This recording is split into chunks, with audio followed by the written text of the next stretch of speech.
Hey everyone, welcome to my Deep Stone Crypt guide series. My name is Mactics and I'm here to teach you all about the crypt. I also do Sherpa runs of the raid on my Twitch channel at twitch.tv/Mactics, so feel free to stop by at any time to see the raid run live or to try and win a raffle to come run the raid with us yourself. Alright, let's talk about the fourth and final encounter, Taniks the Abomination.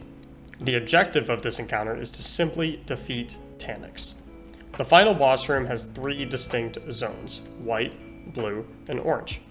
White is located at spawn, orange is at the back where you initially enter the Deep Stone Crypt, and blue is under the overhang to the left side of white. Each zone has two nuclear core depositories.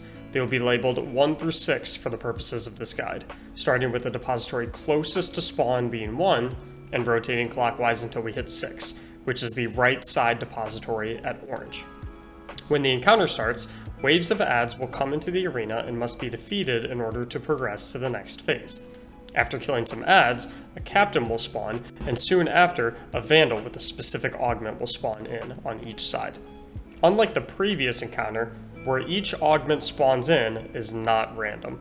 The operator vandal will always spawn in at white, the scanner vandal will always spawn in at blue, and the suppressor vandal will always spawn in at orange.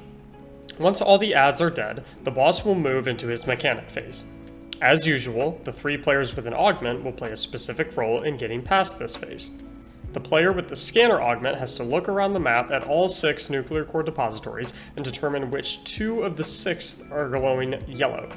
Just to give you a hint, it will never be the 2 at the side that the boss is on.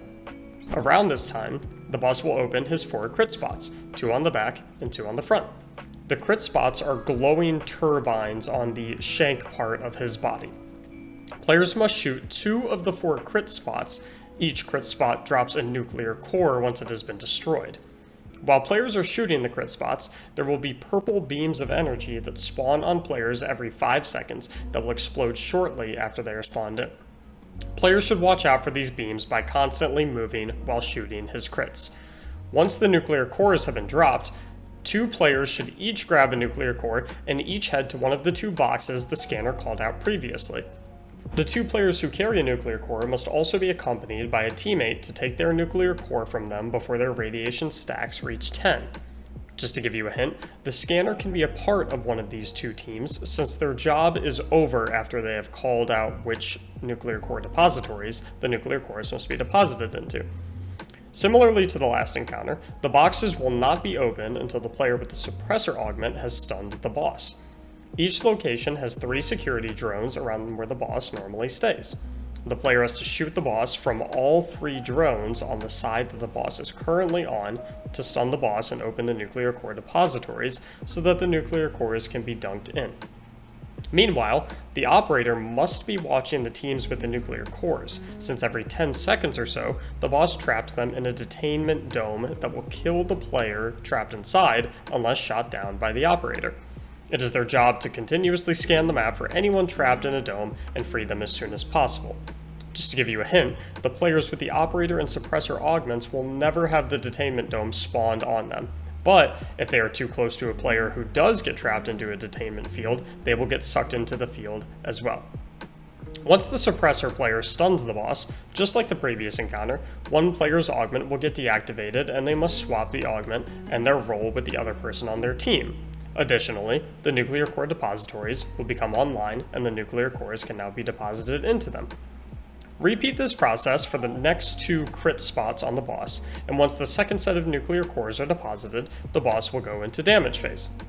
There is also an alternative strategy which involves shooting all 4 of the boss's crit spots at the same time and having each person being responsible for bringing their own ball to a box without a teammate being there to relieve them. This strat eliminates the need for the scanner augment because the boxes you will have to dunk in will already be known, as the 2 boxes that are on the side that the boss travels to can never be the boxes where the nuclear cores can be deposited into. This strat also requires players to be faster getting to the boxes, since of course no one can replace them when their radiation gets too high. If done successfully, there will only be 1 phase of nuclear core deposits before damage starts. Also, the damage phase will get extended, giving you 3 mini phases of damage instead of just 2. allowing you to do a lot more damage than normal. When the boss's damage phase starts, there will be an arc bubble surrounding the boss that you must be standing inside of to be able to damage Taniks. This bubble goes all around him so that he can be damaged from any angle. It is important to note that if you get too close to the boss, there is an arc web on the floor that will eventually kill you. And on the outer edge of the bubble, there are scrap walls that are constantly spinning around in a circle that will kill you if they hit you. After some time, the boss will force you out of the arc bubble and you must get back in to be able to damage him. This marks one mini phase. If you use the 4-ball strat, you get 3 of these mini phases, whereas if you take multiple turns to dunk the 4 nuclear cores into the depositories, you only get 2 mini phases. Repeat this until the boss gets to his final stand. During the final stand, the boss will constantly teleport between all 3 sides of the map and eventually wipe the team. The goal is to do enough damage to kill him before he wipes the team. Once you kill him, congratulations, you've completed the Deep Stone Crypt. Thank you for watching this guide. If you enjoyed it, I would appreciate it if you would consider leaving a like on the video, and even subscribing to the channel if you want to see more content like this. If you have any questions about the guide, or anything Destiny related at all, feel free to stop by my Twitch channel at twitch.tv/Mactics and ask me live. If I'm not live, you can also join my Discord server linked in the description below and ask me there. Thank you again, and have a wonderful day.